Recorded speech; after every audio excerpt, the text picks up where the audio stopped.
Come on in, come on in. Merry Christmas, Merry Christmas. Welcome to my home. As you can see, the flags up high, those are African countries where children are hurting, and we're focused on helping. Come on around. Merry Christmas. There's my table. Merry Christmas. Here's my Christmas tree and presents for all my rugrats. Come on in. This morning I want to talk to you about Christmas. And again, we've talked about the book a lot, and we're not going to talk about the book this morning. I want to talk about Christmas. It's been a magnificent Christmas season so far for me, and I hope it has for you. You know, for millions of years since humans first came into existence, they've been searching for God. And they've been searching for evidence of God. And as I think about when Christ was born, God had become very upset with mankind. So mankind really had not heard from God in 400 years. There had been, since Babylon and Assyria, there had been 400 years of silence. And God then chooses to speak. And God chooses to speak with the birth of His Son. And as I think about that, what an incredible thing, because mankind had not gotten it. Mankind had not gotten it when God had tried to deal with them in the Garden of Eden, through Noah, the flood, through Moses, through Abraham and his family. Just simply hadn't got it. And God had tried every strategy possible to bring and make Himself known to man. And man just simply had not gotten it.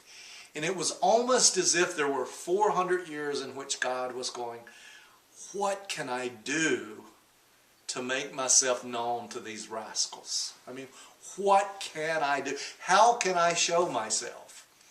And you know, the strategy that He chose was He chose to send His Son. And we're told in John, when we see the Son, we see God. So when we see Christ, when we see His birth, when we see His life, you know, I think it's fascinating when when God decides to come and impact after 400 years, where He comes to.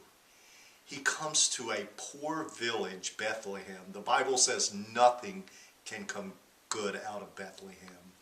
He comes to Mary and Joseph, peasants, incredibly poor people. The angels appear to shepherds, the lowest rung of society. You know, I have experienced 3 angels this Christmas season. And it's interesting where I've experienced these angels. And if you're going to experience angels, let me tell you where you go look to experience angels. We were blessed enough, given the opportunity, God allowed us to take care of a home, a nursing skilled home center, and these are people who are forgotten. These were 35 people, mentally handicapped, many of them old, have no one, and absolutely forgotten. As we were gathering gifts for these 35 people, we were just standing there in Walmart, and we were sitting there going, how in the world? It's a lot of money to buy gifts for 35 people. There was a man that came by, and we don't know where he came from. He just appeared, and he didn't look like an angel. I mean, the angels don't look like angels. By the way, angels don't look like angels, and he seemed to overhear our conversation, and he comes up to us, and he pulls a $100 bill out of his wallet, and he said, I don't know who you guys are, but but it sounds like you're doing something that God would want you to do. So here's $100. And he just disappeared.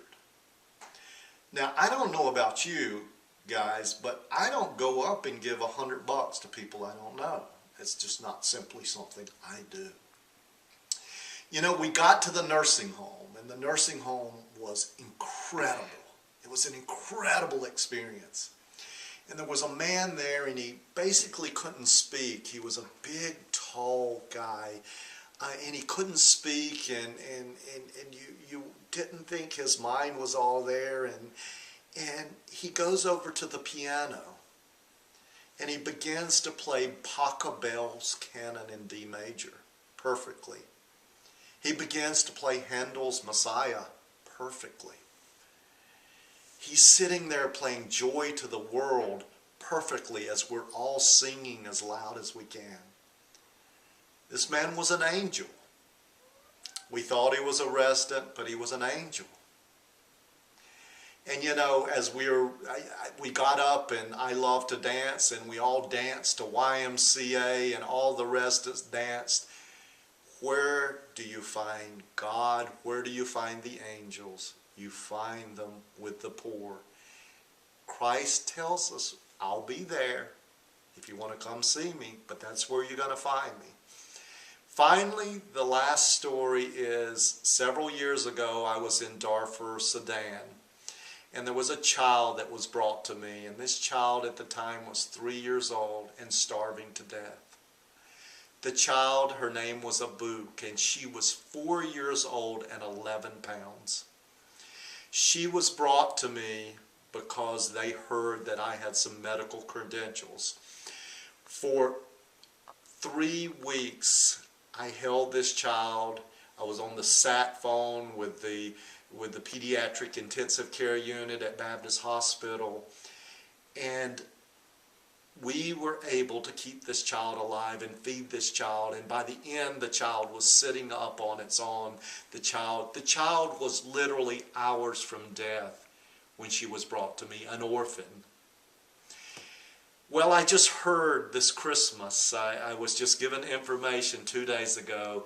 Her name is Abuk, and Abuk is now 6 years old, and Abuk lives in a village with her extended family members. And I'm told now that Abuk can run and walk, and she's a happy, happy little girl. I am absolutely convinced that Abuk one day will be the president of Sudan. Christmas stories, Christmas miracles, they're not in these presents, guys. They're not in the presents. They're not in the presents. Go out into the community and find Christ. I hope you have a Merry, Merry Christmas.